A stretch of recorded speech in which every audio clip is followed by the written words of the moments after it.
Hola a todos y bienvenidos a Guerrero Espectral. Vamos a comenzar con la primera historia que les traigo el día de hoy. No hagas amarres porque te puede empezar. Cuando estaba en la preparatoria, en mi círculo de amigos, estaba Roberto y Lisa. La verdad, el que era nuestro amigo era Roberto, y él fue quien trajo a Lisa a nuestro grupo. Ella nunca nos agradó mucho. Era de estas personas que tiene gustos de caviar, pero tiene presupuesto de huevo. La mayoría de las personas de nuestro círculo venían de buenas familias, familias que tenían sus negocios y que tenían una buena posición económica. Aunque a decir verdad, la posición económica no era un requisito para formar parte de nuestro grupo. Nunca nadie en nuestro grupo hablaba de eso, con la excepción de Lisa. Lisa vivía comparando las casas de unos y otros, los carros de unos y otros, y eso la verdad causaba un poco de disgusto, porque en nuestro grupo solo nos veíamos como amigos, no nos veíamos como en una competencia social. Nuestro círculo estaba compuesto por varones y hembras y había una regla de oro, y esa regla era que aquello era una verdadera amistad. Nada de novios, nada de enamoramientos, nos queríamos como verdaderos hermanos. Pero todos sabíamos que Lisa estaba detrás de Roberto. Aunque Roberto no tenía interés ninguno en ella, Roberto estaba perdidamente enamorado de una de sus vecinas. Y aunque la chica también estaba interesada en él, nunca se hablaron ni se dijeron nada. Un día estábamos jugando y Roberto perdió su manilla o pulsera. Era una manilla tejida que habíamos comprado en una feria de artesanías. Y todo el grupo la usábamos como símbolo de nuestra amistad. Cuando Roberto se dio cuenta que no tenía la manilla, la buscó por todos lados, pero no aparecía. Rocío, una de las chicas del grupo, nos contaría tiempo después que ella vio a Lisa tomar la manilla y ponérsela en el bolsillo. Y cuando Rocío confrontó a Lisa en privado, comenzó a llorar y le dijo que la quería como un recuerdo, que ella amaba mucho a Roberto y que quería tener aunque fuese un recuerdo de él, pues ella sabía que él estaba enamorado de su vecina. La chica se sintió un poco mal y no la delató. Por algún motivo desconocido, Rocío y Lisa comenzaron a ser muy buenas amigas, muy cercanas, y se formó como un subgrupo dentro de nuestro círculo de amigos. Ahora Rocío, Lisa y Roberto eran inseparables. Ellos comenzaron a alejarse del grupo y ya casi no nos veíamos. Un día nos enteramos que Lisa y Roberto estaban saliendo, ya eran novios. Roberto nunca más anduvo solo, siempre estaba con Lisa. Lisa se convirtió en la dueña de Roberto. Ya no podía venir a jugar videojuegos con nosotros, no podía hablar con nadie. Si Lisa no estaba presente, Roberto tampoco. Lisa comenzó a decirle a Roberto que nosotros no la queríamos y que queríamos separarlos. La última vez que lo vimos fue un día que fuimos a pescar. Ese día solo habíamos ido los hombres y esperábamos que solo fuera Roberto. La verdad nos hizo esperar muchísimo, algo atípico en él, porque él siempre era muy puntual. Cuando llegó estaba acompañado de Lisa. Ante el descontento del grupo se molestó y se fue, pero antes de irse nos gritó a todos: Lisa y yo estamos juntos y nos vamos a casar, y si no la quieren a ella, tampoco me quieren a mí. La verdad, quedamos más sorprendidos por la forma en que nos habló que por lo que dijo. Roberto siempre fue un niño de muy buenas maneras, educado, nunca levantó la voz. 2 días después supimos que el padre de Roberto se había quitado la vida, pues había perdido todo su capital en un negocio. Cuando fuimos al funeral, Roberto no nos quiso ver. Días después nos enteramos que estaba bajo tratamiento psicológico, pues Lisa también lo había abandonado. Ahora Roberto era tan pobre o más que ella. Habían rumores que Lisa ya estaba saliendo con un hombre mucho mayor que ella, y que era un hombre casado. El rumor que se oía era que este hombre era el padre de uno de los integrantes de nuestro grupo. Una noche, mientras Lisa salía del motel donde se había encontrado con su nueva conquista, se encontró con algo inesperado. Allí le estaba esperando Roberto, lleno de celos, con un cuchillo. El ataque fue tal que el cuerpo de Lisa fue velado en un ataúd cerrado. Antes de que la policía pudiera atrapar a Roberto, él también se quitó la vida. Incrédulos y confundidos, fuimos a preguntarle a la única persona que nos podía dar algo de información. Rocío también estaba muy concernada y al principio se mantenía elusiva a nuestras preguntas, pero bajo la presión de su hermano comenzó a contar que Luisa había tomado aquella manilla de Roberto y que ella y Lisa habían ido a ver una bruja en la ciudad vecina para que le hiciera un amarre a Roberto. No se me olvida aquel día. La casa de la bruja era oscura y olía como animales muertos. Cuando la bruja la vio, sin que dijéramos nada, ¿estás dispuesta a pagar el precio? Lisa enseñó un fajo de billetes. No me refiero a eso.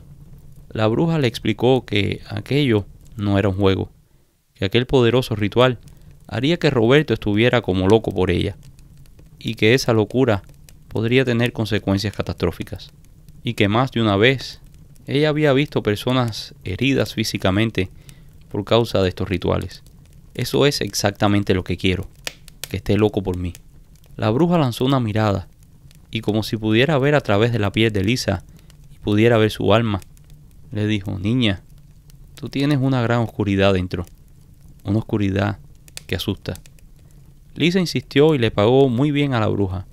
Lisa se fue apoderando de la voluntad de Roberto, hasta que él solo hacía lo que ella decía. Yo creo que ella hizo más que solo un amarre, pues aquel día a la bruja le continuó diciendo de otras cosas que se podían hacer, cosas mucho más fuertes, pero que el precio era alto y no se refería a dinero precisamente. Yo estaba el día que Lisa rompió con Roberto. Ella le dijo que ya él no tenía dinero, que se buscaría a una persona que pudiera complacer sus gustos. Él le prometió trabajar, hacer lo que fuera, que por favor le diera una oportunidad para demostrar que él podía complacerla. Pero ella se rehusó, lo rechazó de plano. Él iba todos los días a buscarla, pero ella lo rechazaba. Yo sé que días después ella fue a ver a la bruja, pero le dijo que no se podía revertir lo que se había hecho, que el espíritu que ella había invocado había hecho su parte, y ahora vendría por su paga. Y el resto ya es historia. La abuela de mi novia me habló después de muerta.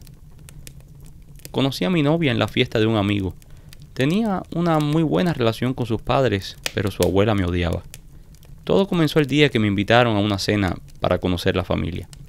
Tengo la costumbre siempre de tener agua bendita en el carro, y cuando voy a ciertos lugares me presigno con ella, como para reafirmar y sentir la presencia de Dios conmigo. Y por alguna razón, ese día, antes de entrar a la casa de mi novia, sentí la necesidad de hacer aquel ritual. Los padres de mi novia me recibieron muy bien. El padre tuvo una muy buena conexión conmigo, algo que muchas veces es difícil lograr. Pero cuando fui a saludar a la abuela, que le di la mano, me soltó inmediatamente, como si hubiese tocado algo caliente. Me miró con una mirada penetrante y se apartó. La abuela tenía un aspecto un poco sombrío, casi rozando lo aterrador. La señora vestía toda de negro, con un cuello alto, un cuello victoriano, y las blancas canas que cubrían su cabeza estaban atadas en un moño en la nuca. Cuando la cena estuvo servida, se disculpó y se fue a su cuarto. Mi novia me contaría tiempo después que ella era la mamá de su papá y que había venido a vivir recientemente con ellos. Ella nunca tuvo mucho contacto con ella y su mamá la mantenía a distancia. Su mamá decía que la señora venía de una larga línea de brujas gitanas, que la señora hacía mal de ojo y que la gente donde ella vivía le tenía miedo. Después que su casa se incendió, quedó más amargada, pues ahora vivía con los padres de mi novia y no le permitían trabajar con las artes oscuras. Imagino que por eso la señora me rechazó. La protección del agua bendita probablemente la afectó. Siempre que visitaba la casa, ella me evadía y se iba como para hacerme ver cuánto le desagradaba. Yo la verdad nunca hice por acercarme tampoco. Aquella señora no me daba buena espina.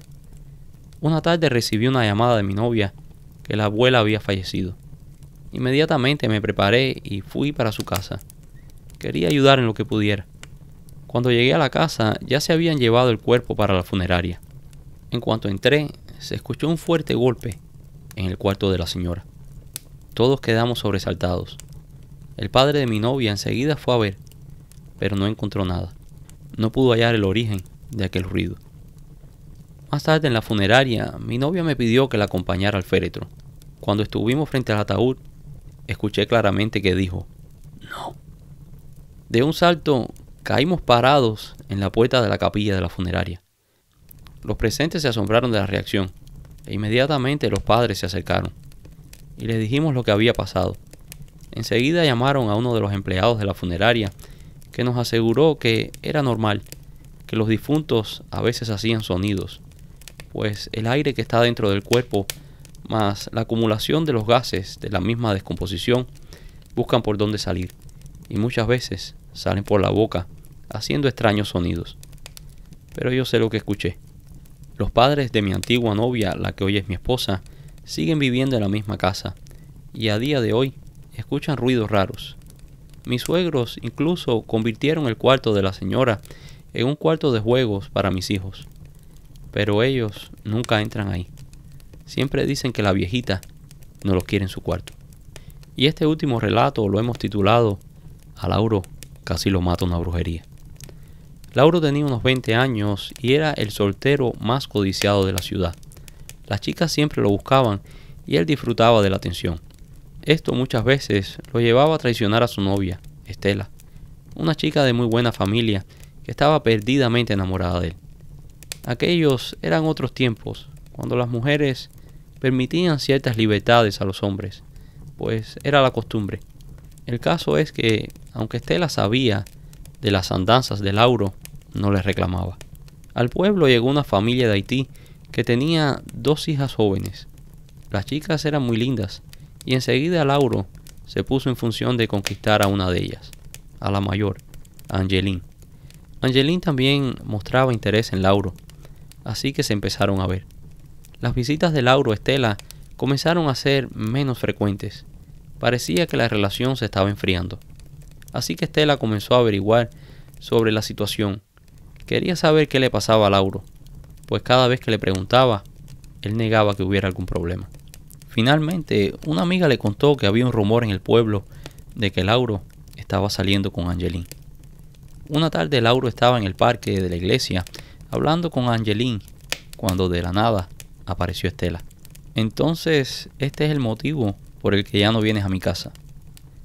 A ti no te conozco, niña, y no sé si sabías que él estaba comprometido o no, pero te puedes quedar con él. Ya yo no lo quiero. Ojalá que sean felices y les deseo mucha suerte". Y habiendo dicho esto, viró la espalda y se fue. Para Lauro, Angeline era una diversión, una chica que le gustaba, pero a quien verdaderamente amaba era Estela. Y dejó a Angeline allí sola, como algo desechable, que después que fue usado ya no le interesaba. Dicen que Angeline no lloró, pero llevaba los ojos rojos de ira. La vieron recoger tierra de donde Lauro estaba parado, y después la vieron entrar al cementerio. Esa tarde, Lauro fue a su casa, fue a disculparse y a tratar de arreglar las cosas. Angeline le ofreció un café mientras hablaban, pero el mal ya estaba hecho. Angeline no sería la amante de nadie, y ya él estaba comprometido. A medianoche estaban llamando al doctor para que fuera de urgencias a casa de Lauro. Lauro tenía unas fiebres que no se le quitaban, y los testículos los tenía hinchados como si se le fueran a reventar. El médico no sabía qué era aquello. No encontraba una explicación lógica para aquellos síntomas. Así que decidió darle unos medicamentos para bajarle la fiebre y esperar hasta la mañana. Lauro cada vez estaba peor. Las fiebres lo estaban llevando al delirio, y el médico no sabía qué hacer. El pronóstico era reservado. Los médicos aconsejaban no moverlo, así que no lo pudieron llevar al hospital. La habitación de Lauro se convirtió en una sala de cuidados intensivos. En estas condiciones estuvo por 4 días. Finalmente, los padres de Lauro decidieron buscar respuestas fuera de la medicina y fueron a buscar una curandera. En cuanto la mujer entró en la habitación, dijo: "Esto es daño de café. Él tiene un daño en el estómago, y si no bota el daño antes de los 6 días, el muerto que conjuraron para el daño se lo va a llevar". La curandera comenzó haciendo unos rezos y santiguando a Lauro con unas hierbas, y después preparó un té con otras hierbas y se lo dio a beber. Antes de que el té llegara al estómago de Lauro, ya estaba vomitando. comenzó a vomitar unas bolas negras, como de pelos, y después vomitaba negro, como si fuera tierra. A la mañana siguiente ya Lauro estaba mucho mejor. Le regresó el apetito y las fiebres le fueron bajando. 2 días después ya Lauro estaba caminando y andaba normal por el pueblo. Y cuando se encontró con Angeline, lo miró sorprendida, como si él no debiera estar allí. Una vez que Angeline se recompuso, lo miró y le dijo: esta vez tuviste suerte, pero la próxima, tal vez no. Y aunque Lauro no es un hombre muy creyente, ese día aprendió que hay mujeres con las que no se debe jugar. Me casé con una bruja. Hola, me llamo Germán y nací en la Ciudad de México. Les quiero compartir algo personal, algo que experimenté hace unos años. Yo me había acabado de graduar de la prepa y aunque todo iba muy bien, me faltaba algo. Me faltaba el amor. Pues aunque nunca me había enfocado en eso, siempre había estado enfocado en los estudios, veía cómo mis amigos tenían novias, cómo tenían unas bonitas relaciones de pareja y yo era el único rezagado del grupo. Tenía muchísimas amigas, pero ninguna me interesaba para tener una relación. Además, yo las conocía todas, sabía cuáles eran sus virtudes y defectos y la verdad, yo quería a alguien nuevo. Yo quería a alguien que no conociera, tal vez alguien incluso fuera de la ciudad. Así que me inscribí en una de esas aplicaciones para encontrar novia o pareja. Al principio hablaba con muy pocas personas, pero poco a poco me fui abriendo y fui conociendo a más chicas. Aunque la verdad nunca pasaba de unas entretenidas charlas, pues nunca llegábamos a conocernos. Una noche, ya de madrugada, mi teléfono sonó. Yo siempre estaba despierto a esa hora, pues acostumbro a dormirme bien entrada la madrugada. Cuando fui a revisar, era una notificación de la aplicación. Una chica me estaba saludando. La chica era perfecta, preciosa.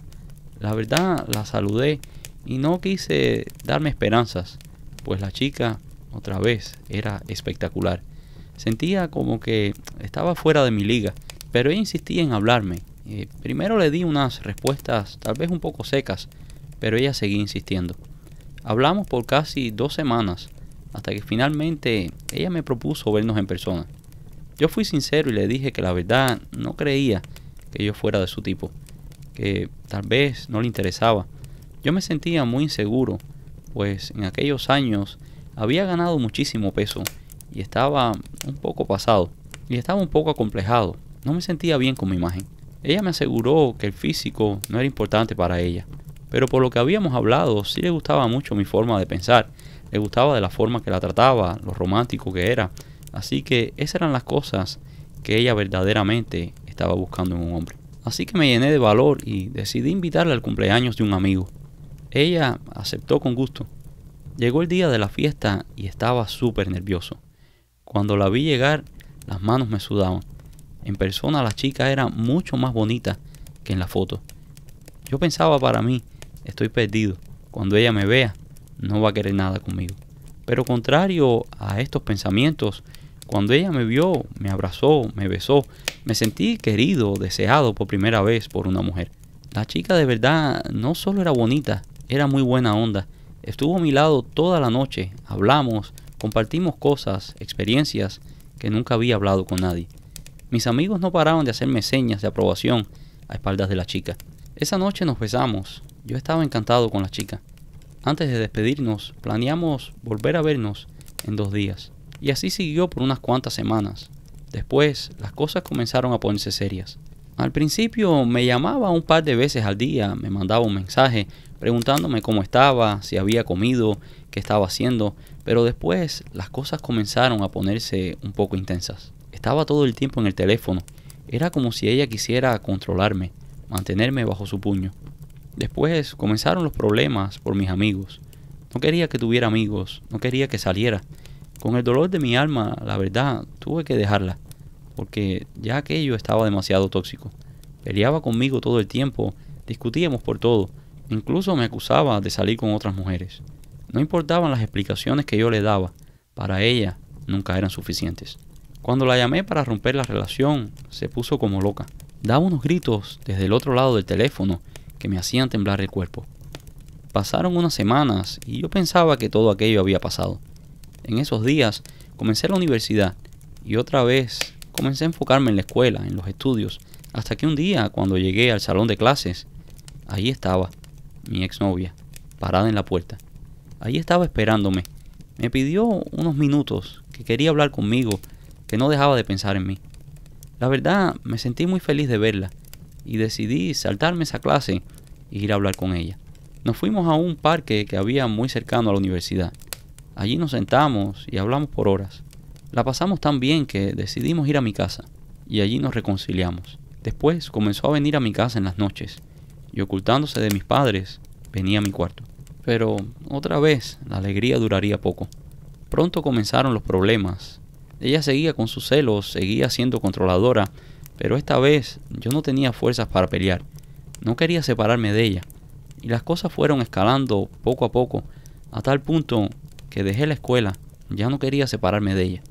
Yo mismo me sorprendía de aquella obsesión. Un día incluso le pedí matrimonio. Ella estaba súper feliz. Pero yo sentía como si yo estuviera observando todo aquello desde fuera. Era como si otra persona habitara mi cuerpo y estuviera pidiéndole matrimonio y estuviera permitiendo todas aquellas cosas. La verdad, no sé si hace sentido lo que estoy diciendo, pero así fue como lo viví. Mis padres no estaban muy felices con mi decisión, pues había abandonado la universidad. ¿Cómo iba a darle un buen futuro a mi familia si no tenía estudios, si ni siquiera me había graduado?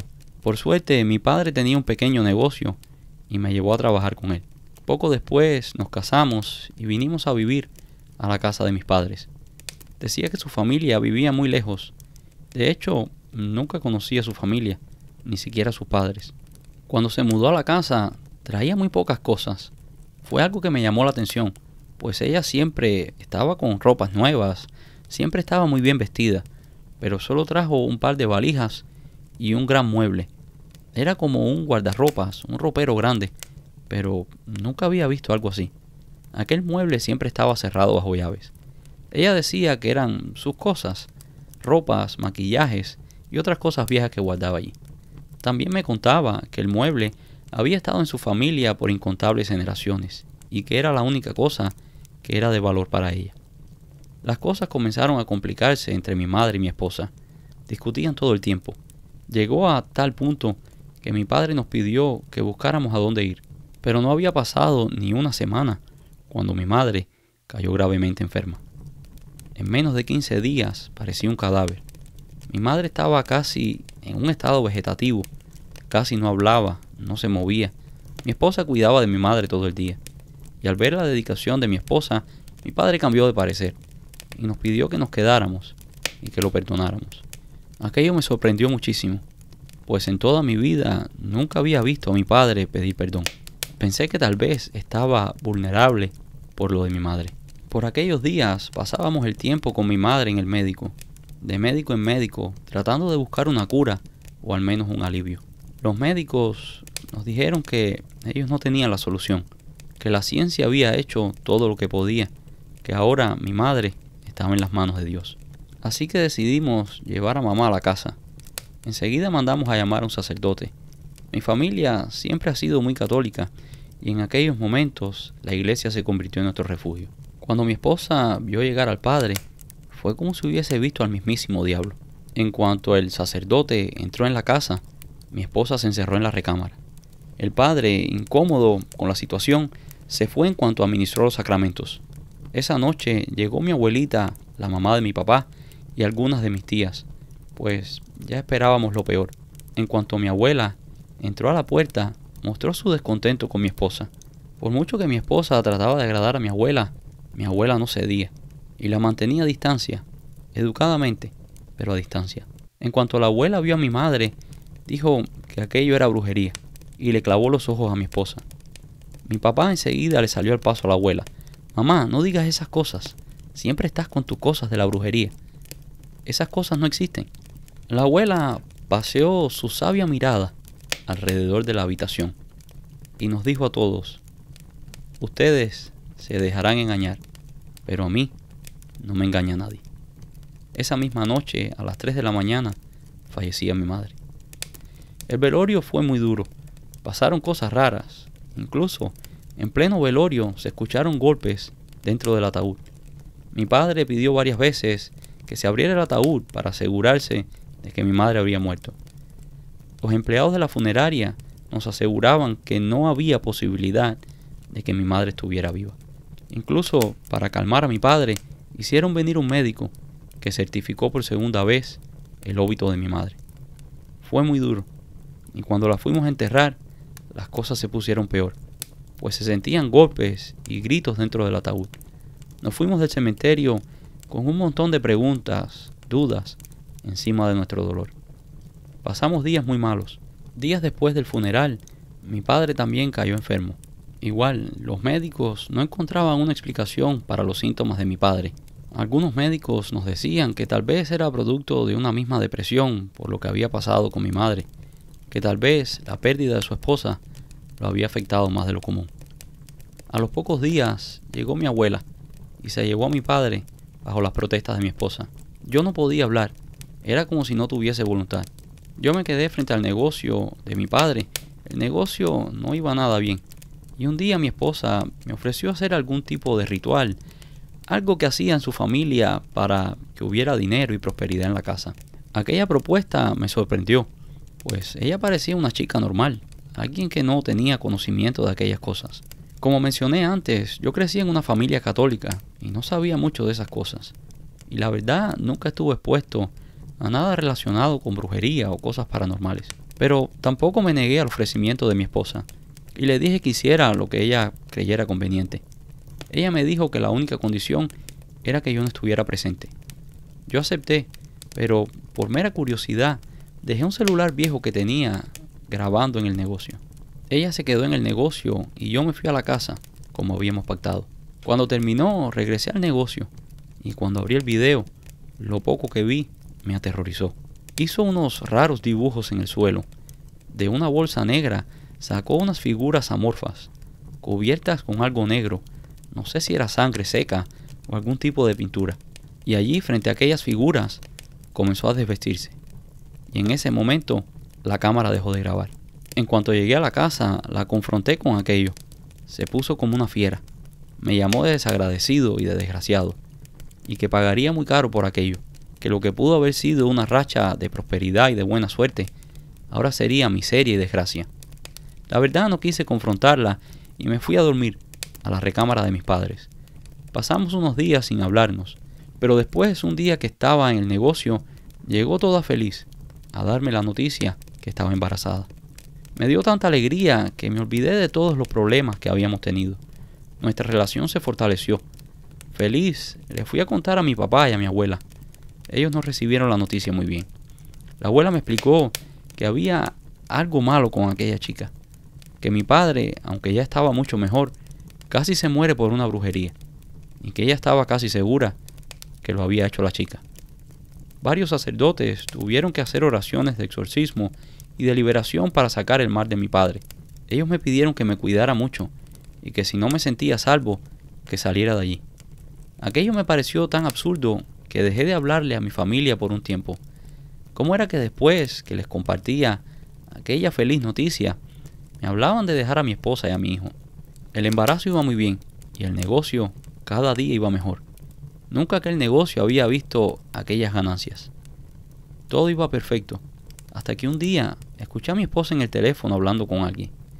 Le decía que ya el niño pronto nacería y que podrían hacer el ritual que estaban esperando para ofrecerlo. Me imagino que la persona del otro lado del teléfono preguntó por mí. Ella dijo: ese inútil no me preocupa, a ese lo mando al otro lado, como le hice a la madre. Una rabia me subió por el cuerpo que no sé cómo no la maté. Algo más grande que yo me controló y salí de la casa sin hacer ruidos. Cuando estaba en el negocio la llamé y le dije que necesitaba que fuera al negocio y que lo cuidara por mí por un tiempo, pues tenía que salir a hacer unas diligencias. Minutos más tarde ya estaba en el negocio y yo me fui a la casa. Y allí en la casa sentí como una fuerza me poseyó y me hizo ir directo a la recámara donde estaba el mueble. Traté de abrir el mueble, pero estaba cerrado con llave. Tomé un hacha que teníamos en casa y rompí la puerta. El horror me invadió. Dentro del mueble estaban aquellos dioses o figuras que ella había usado en la tienda. El olor era nauseabundo insoportable. Habían fotos mías, de mi padre, y una foto de mi madre entre los dientes de un cráneo humano. Allí habían cosas mías, cosas personales, envueltas en telas, en restos de animales, en tierra, cosas que no sé cómo explicar. No sé cómo lo hice, pero yo solo saqué aquel mueble para el medio del patio, y cuando le fui a prender fuego, apareció mi esposa. Aquella mujer enloqueció.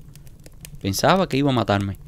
La confronté, que sabía todo lo que había hecho, que quería ofrecer a nuestro hijo, que había matado a mi madre y que había enfermado a mi padre. Ella comenzó a tener un aspecto diferente. Ya no era aquella linda chica. Tenía la cara como deteriorada, y con la misma tomó una piedra del suelo y comenzó a darse golpes en la barriga, cantando algo que no entendía. Intenté detenerla, pero aquella mujer tenía una fuerza brutal. Llamé a la policía, pero para cuando llegaron ya era tarde. De tanto que se golpeó, expulsó el feto de mi hijo frente a mí. Y cuando la fui a agarrar, aquella endemoniada mujer se fue corriendo. Cuando llegó la policía, di parte de todo lo que había sucedido. La buscaron por unos días, pero no la encontraron. Yo destruí aquel altar con fuego y después un sacerdote vino a orar y a bendecir la casa. Poco a poco fui regresando a la normalidad y eventualmente regresé a la universidad. A día de hoy sigo trabajando en el negocio con mi papá, quien ahora vive con la abuela. Y hace poco me volví a casar y ahora estamos esperando nuestro primer hijo. Y aunque hoy estoy muy feliz, la verdad les mentiría si no les digo que temo que esa mujer un día regrese por mi hijo. Y hoy les traigo historias de un lugar muy conocido en la zona de Monterrey, en México, y es el Cerro de la Silla. Este es un enclave marcado por eventos paranormales. Los vecinos de esta área han tenido desde encuentros con brujas hasta avistamientos de luminarias en el cielo. Así que te invito a que vengas y te sientes aquí con nosotros en nuestra fogata para escuchar estas historias que nos han llegado desde Monterrey. Y la primera historia la hemos titulado La Bruja de Guadalupe. Corría el año 2004 y en la fría noche del 16 de enero, el oficial municipal, Leonardo Samaniego, estaba patrullando en la colonia Valles de la Silla. Samaniego contaba que era una noche normal. Todo estaba tranquilo, iba escuchando un poco de música en la radio para pasar el tiempo y probablemente se bebió unos cuantos cafés para mantenerse despierto.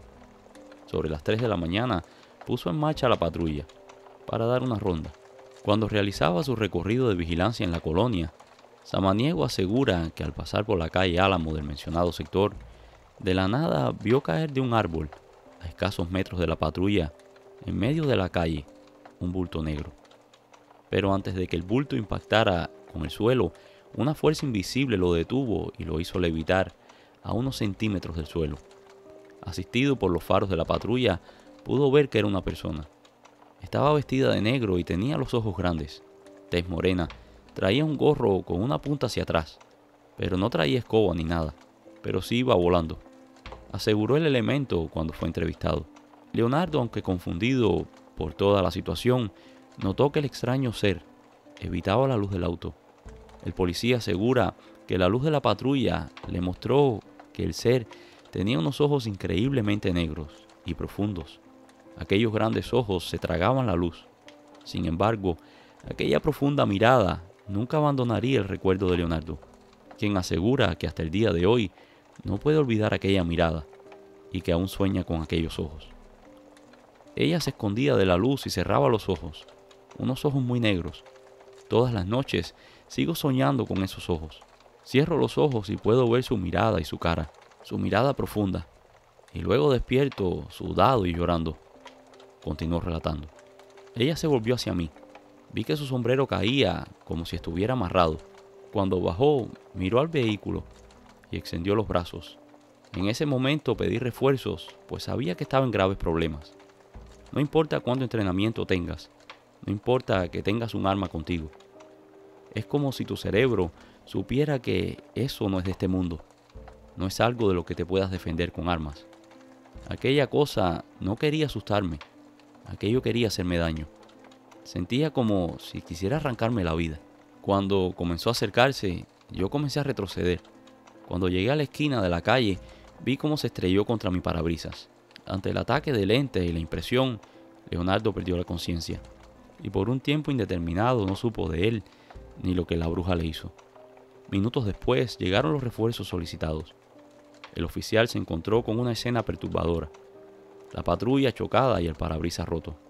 En el interior del vehículo encontró a Leonardo inconsciente. El oficial logró despertar al asustado Leonardo y pidió que enviaran atención médica. Leonardo le relató al otro oficial lo que le había pasado. El oficial escuchó a Leonardo mientras esperaba la ambulancia.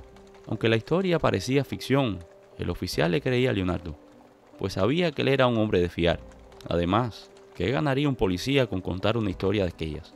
Eso solo sería el fin de su carrera, y quién sabe, podía hasta perder su empleo. Mientras lo llevaban al hospital, se le informó de la situación a los supervisores, quienes pidieron al hospital hacer exámenes de sangre para descartar el uso de alguna droga o alguna sustancia que pudiera alterar la conciencia del oficial. Todos los exámenes dieron negativo. Los médicos no pudieron encontrar nada que pudiera alterar la conciencia del oficial. Enseguida la prensa supo del evento y le dieron extensa cobertura a la historia. Diversas teorías fueron ofrecidas para explicar este extraño encuentro. Unos dicen que el chico vio una visión producto de la falta de sueño y otros que fueron extraterrestres. La teoría extraterrestre vino por la localización del encuentro. El encuentro con la bruja tuvo lugar en un punto muy cercano al Cerro de la Silla. Este cerro es muy famoso por las incontables actividades paranormales que los vecinos han visto. En el Cerro de la Silla se han reportado avistamientos de extrañas luminarias que sobrevuelan el cerro. Pero de los fenómenos de este enigmático lugar hablaremos en las próximas historias que contaré en este video. Leonardo contaba que cuando despertó en el hospital estaba rodeado de médicos que le hacían todo tipo de preguntas y de exámenes, pero concluyeron que Leonardo estaba en un buen estado mental. Leonardo vio cómo dos enfermeras lo desvestían.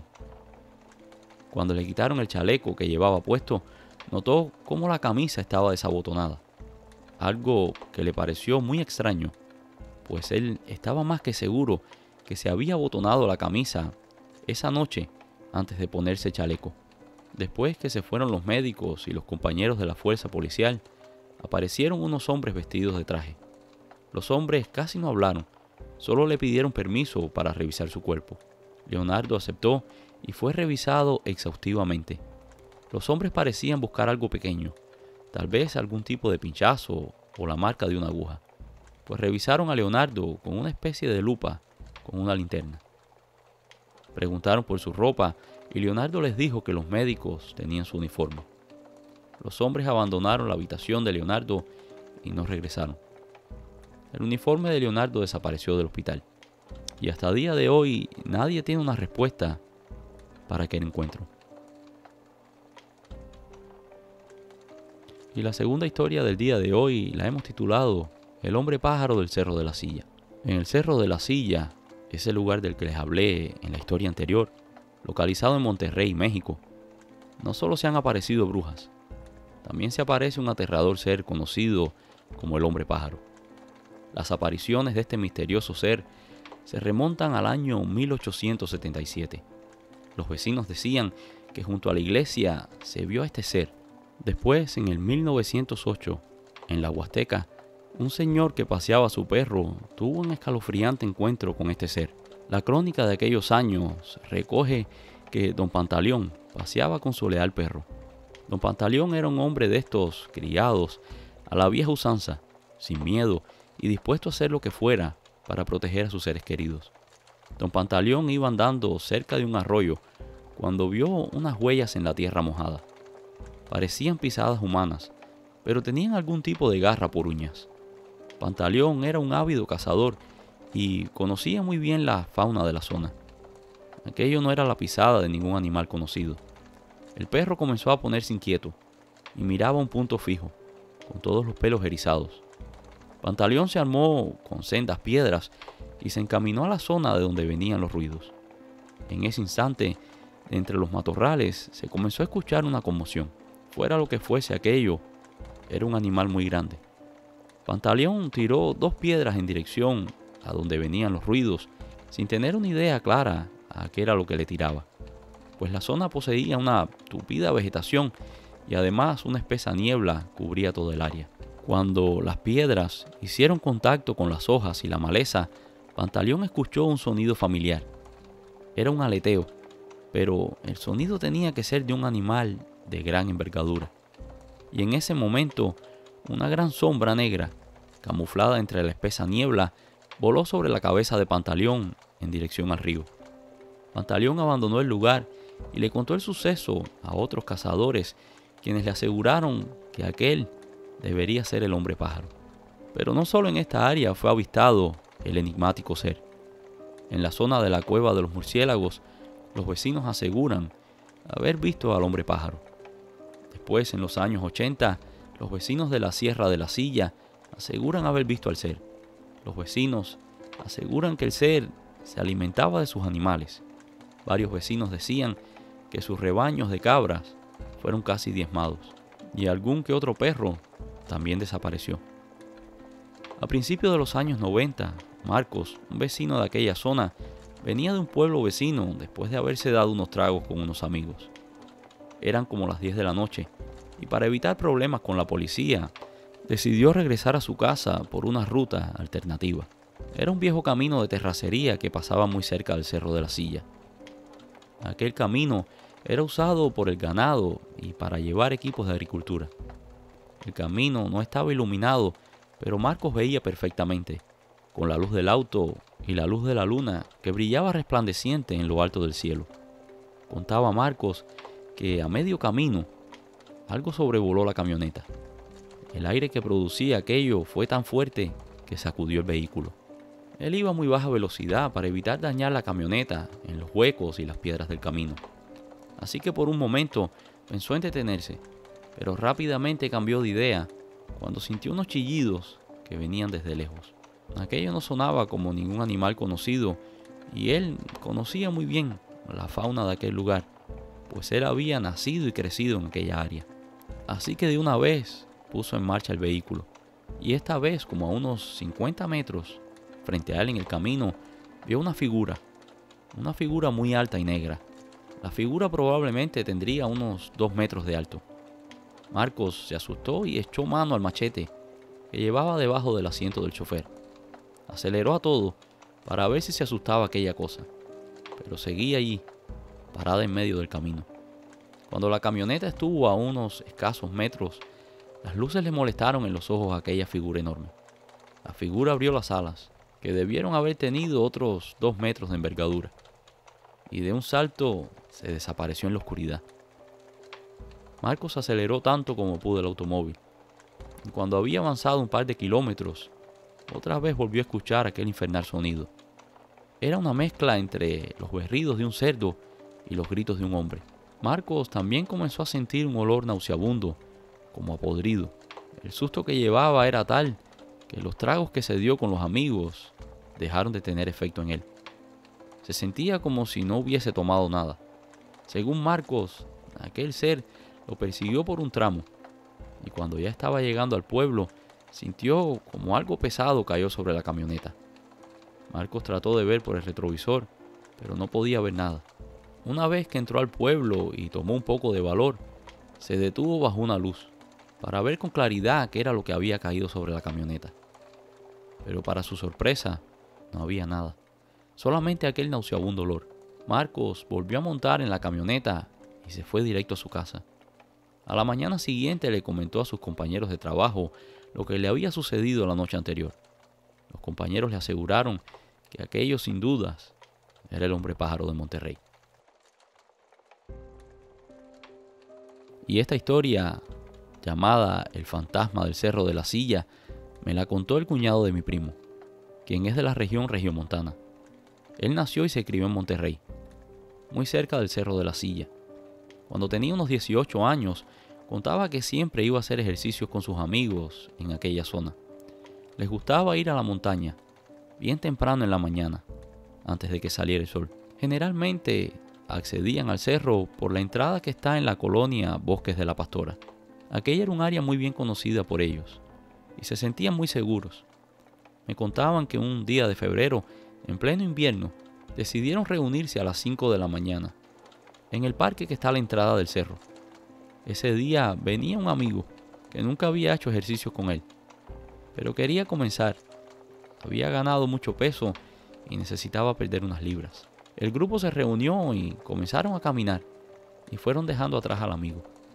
Cuentan que cuando iban a la altura del altar de la Santísima Virgen de Guadalupe, vieron que su amigo había desaparecido. Probablemente se había quedado atrás. Así que ellos ralentizaron el paso y se quedaron por ahí, esperando a que apareciera. Minutos después, y casi sin resuello, asomó el amigo, cansado, corriéndole ríos de sudor, aunque la mañana estaba muy fría. Israel y los otros chicos le preguntaron que si quería esperarlos allí, que en cuanto ellos terminaran regresarían por él. Pero él les dijo que no, que estaba bien, que iría con ellos, que tal vez le tomaría un poco más de tiempo, pero que iría con ellos. Cuando iban poco más del marcador de los 1700 pies, que está muy cerca del viejo teleférico de Monterrey, otra vez el chico se quedó rezagado, y otra vez el grupo tuvo que parar la marcha para esperarlo. En ese instante, de uno de los pequeños trillos que se conectan con el camino principal, vieron descender a una chica. La chica venía sola, no traía ningún tipo de linterna, ni celular, ni ninguna luz que le pudiera servir para alumbrarse el camino. También les llamó la atención que, pese a que había mucho frío, la chica no estaba abrigada. Venía con una blusa blanca normal y unos pantalones. El tipo de calzado que llevaba también no era apropiado para aquella actividad. Israel, que siempre ha sido muy coqueto y sociable, trató de saludar a la chica para ver si podía entablar una conversación con ella, pero ella lo ignoró. La chica iba como si llevara la mirada vacía. Miraba hacia adelante. En ningún momento dio signos de haber notado que los chicos estaban allí. Primero pensaron que ella actuó de esa manera para no darles confianza y evitar cualquier tipo de problemas, o que los chicos fueran a tratarla de una forma grosera. La chica siguió andando, y en ese momento vieron venir al amigo que se había quedado rezagado. Cuando el amigo estuvo a la altura de ellos le comentaron que se había visto a la chica que había pasado por su lado. El rezagado dijo que no había visto a nadie, y ellos comenzaron a reír, diciéndole que venía tan cansado que no hubiese visto ni a una mula a 3 pasos. Uno de los chicos propuso ir hasta el viejo teleférico para descansar ahí y después regresarían a sus casas, que mejor dejarían los ejercicios por ese día, pues el chico que se quedaba rezagado no podía seguirles el paso y solamente los estaba atrasando. Cuando estuvieron en la plataforma del teleférico, una vez más vieron venir a alguien. Venía caminando en la dirección de ellos, saliendo de los arbustos. Para su sorpresa, era otra vez la chica, que miraba fijamente hacia la nada, vestida con la misma ropa que le habían visto momentos antes. Pero ellos no se podían explicar cómo la chica había llegado allí. Ella tuvo que haberles pasado por el lado o tuvo que haber corrido por dentro de la maleza, aunque aquello sería imposible, especialmente con el tipo de calzado que llevaba la chica, pues el terreno es agreste, lleno de piedras y de maleza, y la tarea sería mucho más difícil aún si la persona no tenía con qué alumbrarse. Primero pensaron que tal vez era una broma, pero después se dieron cuenta de que no era posible, especialmente cuando vieron que la chica bajó por las escaleras y se desapareció allí, frente a sus ojos. El miedo que pasaron fue tal que lo que les había tomado 40 minutos en llegar al teleférico, solamente les tomó 20 descender hasta el altar de la Virgen de Guadalupe. Mientras venían en su loca carrera de escape, cuando estuvieron a la altura del altar, allí vieron otra vez a la chica. Esta vez estaba parada frente al altar, como si estuviera rezando. Los chicos no pararon de correr hasta llegar al arco que marca la entrada del Cerro de la Silla. Israel cuenta que nunca más volvió a pisar ni cerca de aquel cerro. Saludos a todos ustedes que nos apoyan cada semana, cada vez que publicamos nuevo contenido. Muchas gracias y nos vemos en el próximo video.